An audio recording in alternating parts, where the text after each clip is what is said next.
money? Should you make a YouTube channel in 2020?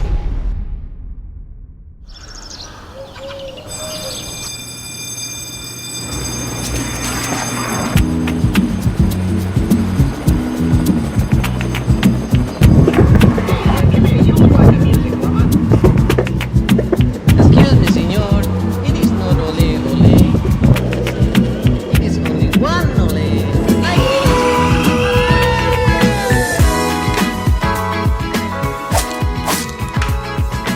Got my boba. Okay, so today I was gonna talk about the Surface Pro 7 versus the iPad Pro, but I was talking with a friend last night and he was asking me about starting a YouTube channel. And it got me thinking, should you start a YouTube channel in 2020? And the answer is, no lie, yes. Why, you may ask? Creative freedom, you learn a bunch of skills in the process. Can't forget money, and also just a sense of fulfillment, which is important to a lot of people. Oh, and did I mention money? Nah, okay, I'm just kidding. But come on now, who doesn't like money? Come on.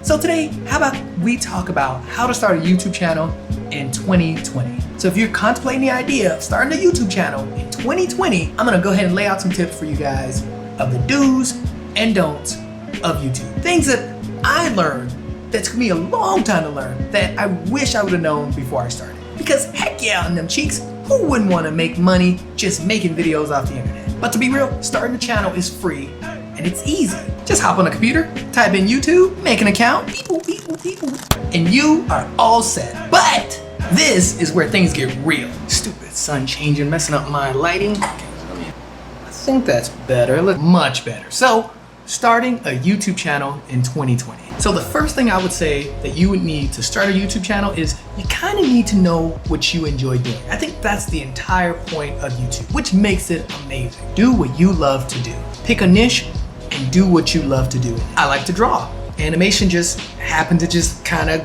go in with that, but I enjoy doing it. And then I also love watching YouTube, which is the reason why I changed my content up. Now there's another good reason, but we'll get to that later. But at the end of the day, I am doing something that I really enjoy doing. Now after you pick that niche or that thing that you really like doing, try to figure out your name. Now your name, your name could just be your name, but keeping it real. Something that I notice people doing is they have their name attached to their specific niche.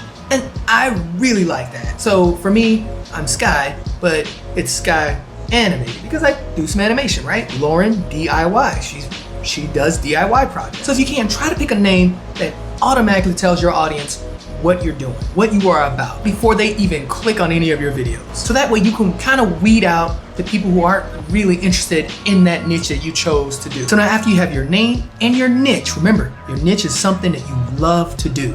Don't forget that, something that you love to do. But after you have those two things, then start coming up with a plan on what you kind of want to do. Like maybe a list of video ideas that you see yourself make that can be good and go along with your channel. And now, you're ready to make videos.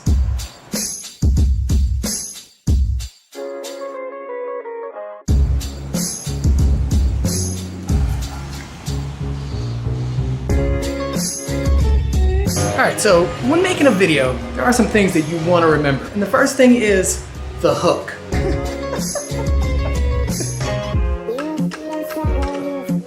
Something that's gonna hook your audience into staying for the entire video, or just watching for it to at least the middle. See, one of the problems I ran into was that people would watch the video, but I didn't realize that people don't watch the entire video.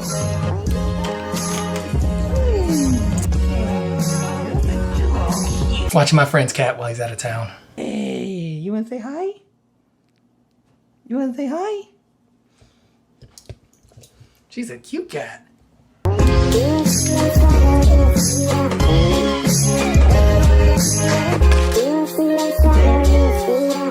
Okay, back to having a strong hook. So you need a strong hook so that people will not only see the thumbnail and click, but will actually watch the video. Engagement matters, and the watch time matters. And it took me a long time to realize that people actually weren't watching my videos. They were clicking on them, but they weren't watching. When it comes to a hook, I didn't really have one. I put all the good stuff at the end of the video. And a lot of people weren't even seeing it because it was at the end of the video and they would click off. People's attention spans are so short. You have to put the best stuff in the beginning. Even if it's just a preview of what they're gonna be seeing later. Put it in the front, not at the end. Bye, kitty.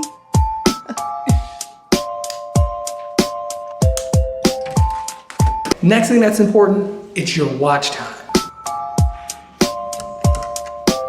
Your videos have to at least be 10 minutes or more, at least 10 minutes or more. YouTube is a business. They want to make money. And to do that, they need people on YouTube as long as possible. So what they tend to do is the videos that can keep people on YouTube longer usually get suggested. Either suggested more or promoted more. They're the same thing.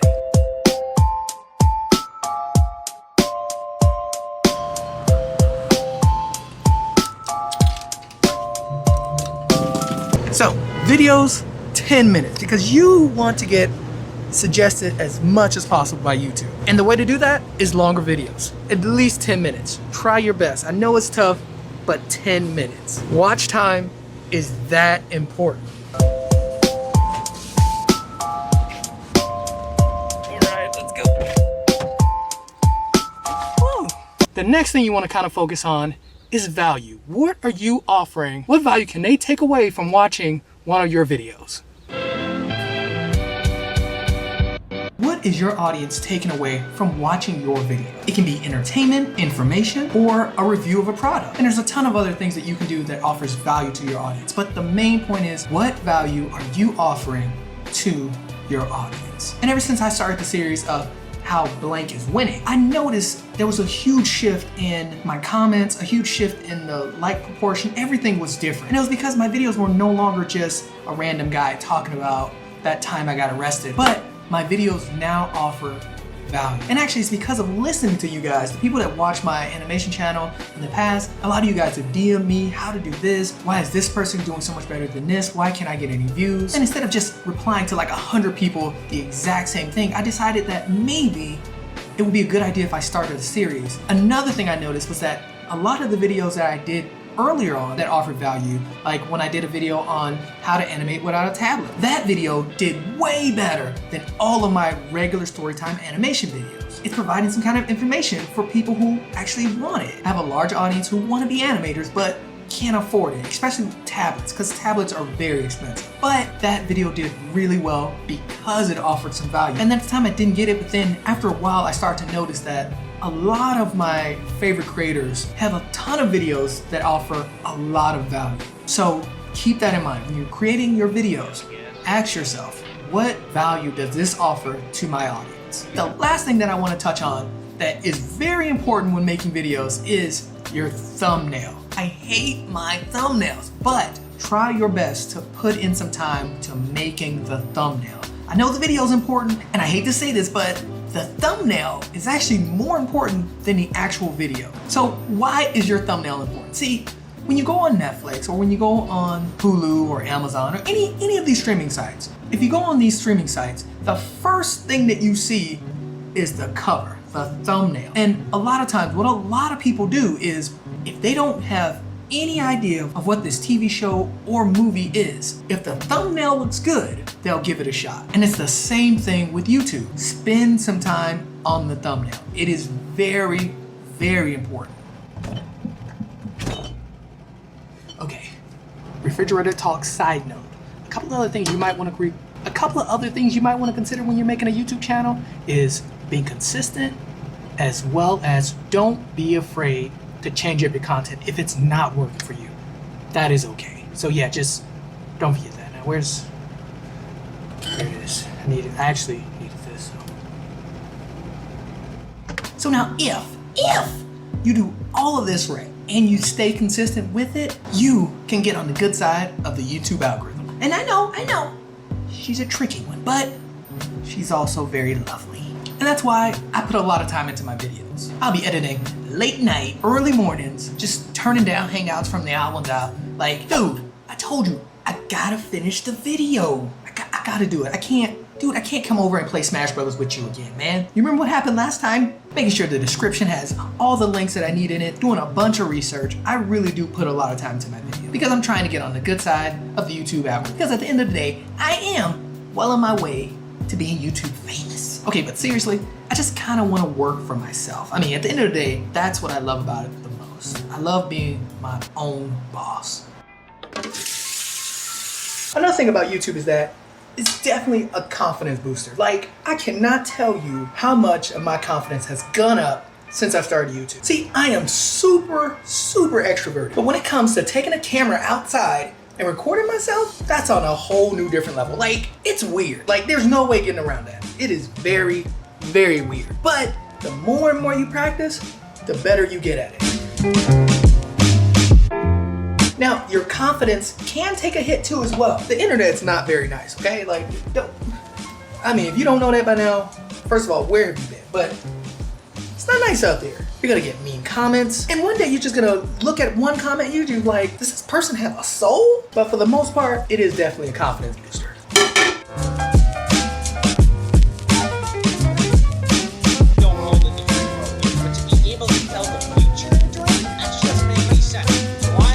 Then you got all of that out of the way. You made a video, you uploaded it, the fulfillment part comes in. It is just something about hitting that upload button that just makes you feel good. You were the director, you were the producer, you were the writer. You're your own PR team. It's a sense of fulfillment that you get when you just clicked up. You did all of this by yourself. So, should you make a YouTube channel in 2020? I have to say, yes. Heck yeah on them butt cheeks.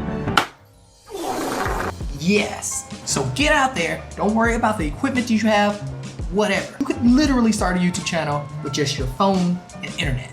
That's all you really need. And if you want to do animation, just check out my video, How to Animate Without a Tablet. And all I used for that video was my phone, some paper, some color pencils, and some PNG mouths that I got from Google. And it's one of my best performing videos that I have. Don't worry about what you don't have.